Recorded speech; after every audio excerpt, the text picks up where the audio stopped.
Welcome back. We're here at the Canadian Muslim Mental Health Conference in Toronto, and we're talking to Dr. Halim Naeem.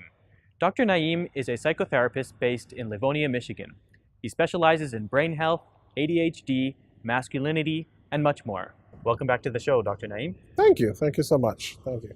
So, in your practice, one of the areas of emphasis that you deal with is masculinity. That's right. So, I thought we would start off with this concept of toxic masculinity that's being discussed quite a lot in the media of late. Okay. And I guess it's the idea that, there's certain traditional elements of masculinity. It could be aggression, That's right.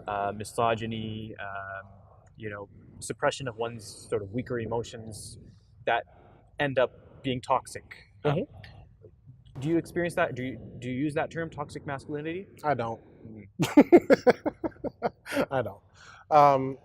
It's just like, because toxic is, I understand the phenomena, okay? And there's a phenomena that is being imposed upon young men in general, to do these very corrupted things to themselves in the name of masculinity. But I don't, just like blowing something up, it's calling that extreme Islam. That's not Islam. It's not even extreme Islam. It's not moderate Islam. It's not any Islam. It's not Islam. So calling a woman out of her name, beating her over the head, doing all these super duper macho things is not masculinity. Masculinity is a set of principles. It is a set of behaviors and embodiments and benchmarks and manifestations that show in a person, that show in a man. So I guess in the same way that you wouldn't denigrate Islam by calling all that other stuff. I'm not denigrating masculinity. Extreme Islam. You wouldn't similarly denigrate masculinity. No, I wouldn't. I mean, I'm just I know it's talked about a lot, but I think, as long as we're talking here, right? I think that a very hard push that has come from certain isms that already have a slight and a negative perspective on actually masculinity in general, and have attached bad things to masculinity in one ball. So I think a slight in that, and I looked up the guy who made up the term toxic masculinity. Anyway, that's a whole nother conversation. So, but you do see in your dealing with young people, because you deal with a lot of young men, I do, adolescents and young adults, and you do see that they sometimes do have these misguided understandings of and what it they're means real. to be a man. Yes, yeah. And they're real. Mm-hmm. And you try to help them to. And what I tell, yeah, definitely. And what I tell them is, that's not being a man. Mm-hmm. That's not masculinity. That is weak. That is corrupt. That is wrong. That is bad. That is what have you, because it is unhealthy behavior. It's unhealthy behavior to themselves. What are some examples that you've seen of unhealthy behavior and how it really affects the individual himself? Letting things bottle up to the point of becoming violent. I've had some clients do that. Okay, because you're not supposed to emote or show that you're sad. You're not supposed to show that you have a vulnerability, that you're weak, that you have men don't cry. Certain things. Men don't cry going on. And so then he went and, took it out. He took it out on somebody. Okay, took it out on somebody. And I told him directly, "You're not being a man. That's not being a man." And we had to talk about what was making him angry, how he couldn't cope, how it wasn't being responded to, and all these other things. But no, that's not masculinity. That's not anything. That is evil. It's bad. So I respect masculinity. So it seems like in popular discourse, the idea of what it means to be a man or masculinity has sort of been emptied of any really useful content. Exactly. People don't really talk about what does it mean to be a good man. I would look up some of the models, and there's like 2 or 3 real decent models, if that, of masculinity. But there's all types of stuff about other people. this is how we can do it this way. This is a psychological theory and a model and this and that, or what have you. And yes, I understand most psychological theories were white men and there are masculine models too. I get that. What I'm saying is, even nowadays, what is developing and emerging, and I got no problem with other people reinforcing their experience and things like that.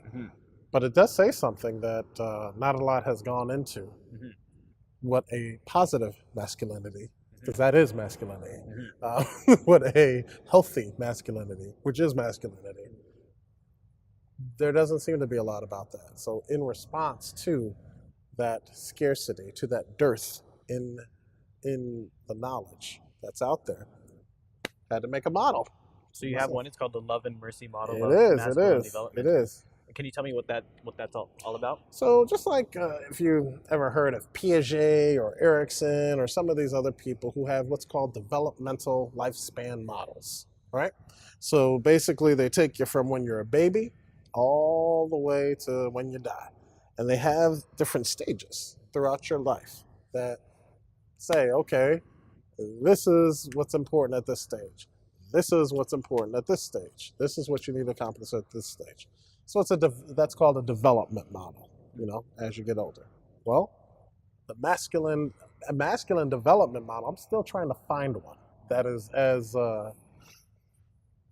robust, I don't want to say comprehensive, I'll say thorough in a certain aspect. I haven't seen a whole lot that's out there article-wise, but I could be wrong. It's not, but it's important. It's a development model.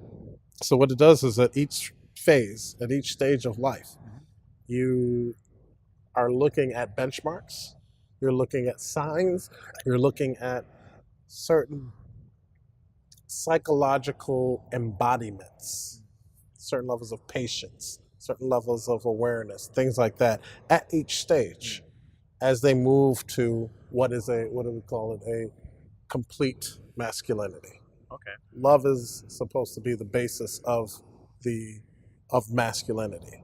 And my belief is with the absence of that, or the absence of an adequate amount of love, that is what makes for some of these toxic behaviors, if you will. So what are some practical examples of that? And when you're dealing with a young person, let's say an adolescent going in, they hit puberty or whatever the case may be. What are some examples of that practically?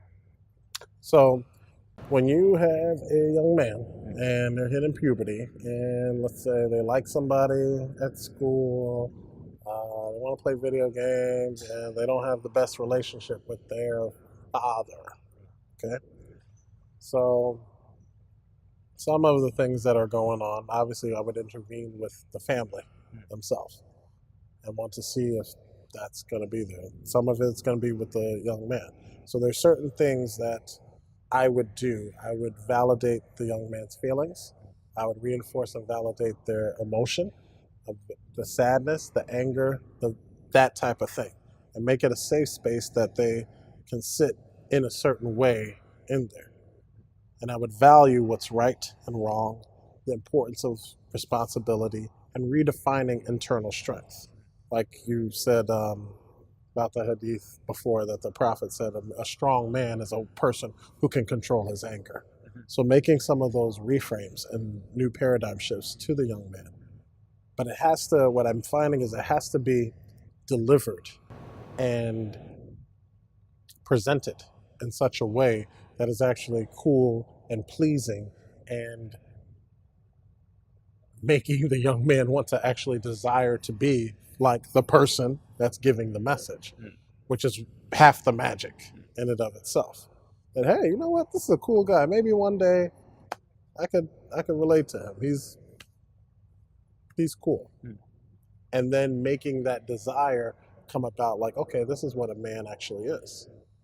And what are some of the key components of masculinity in your model? You mentioned strength, responsibility. Can you tell me a little bit about how you could paint the picture of sort of the ideal man, I suppose? Love is the basis of masculinity. Love is the basis. It's the internal and the external basis of masculinity. Responsibility is the one of the most important and powerful manifestations of that love. So being responsible and doing your duties to different people, regardless of how you feel about them and different things like that, that is what's different from a man versus just a male. A male is a physiological anatomy, a gender, if you will, or yeah, we'll just call it gender, but male, female. I know gender is a sketchy word as well, but So do you define masculinity against femininity or against childhood, sort of like no, going from it's a kid to a man? it's not against. It's different. It's different than femininity, and it's different than childhood. So it's not better or worse. It's just is what it is, type of thing. There's responsibility in being in being feminine, huge responsibilities. So that's there. The roles, the perspectives, the ideals, the tasks, the duties, some of the things that are laid upon a person may be different just because of a number of different things. Anatomy, obligations, all these other things that may be unique to mother and father and different things like that. So yeah, I think that masculinity is its own thing, and it has its own identity, just like femininity does, and it's a development lifespan. It's a development that goes throughout. So love, responsibility, strength, some level of compassion, some of these different things in showing that. And in showing it in showing those things in a way that a man can. It's very important. Okay. And it's foundational. Dr. Naim, how can parents use this sort of knowledge about masculinity in raising their kids, or their sons in particular, to be healthy men? What's cool about the model is that there are actual benchmarks, and there are actual ideas. There are actual, not ideas, there are actual things that can be seen. So that was one thing that we had in mind when making the model, is that how can it be practical and pragmatic to populations, to different people? So how can they see that, okay, what's going on?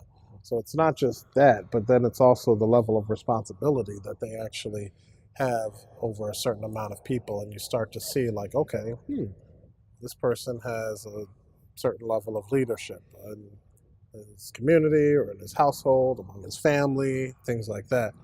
So there are things that you'll see in terms of patience, in terms of certain behaviors, in terms of self-control, in terms of having certain things accounted for in their life, certain things together. So there's a number of ways that you can look and say, I wonder where my son actually is. And I haven't seen that in another model where you can kind of gauge a little bit because of benchmarks, outward, real, tangible characteristics that are there. So that's exciting. And where can one go to learn more about the model or about masculinity in general? You can go a little more. You can learn a little bit more about the model at www.drdrhalimnaeem.com. Okay. All right. Wonderful. Thank you very much for joining us again, No Dr. problem. Naim. Thank you. Hey YouTube, we hope you benefited from this video. If you liked it, or if you didn't, let us know in the comments below. And if you're interested in learning more, check out some of our other videos. And don't forget to subscribe so you can get new videos every Monday, Wednesday, and Friday.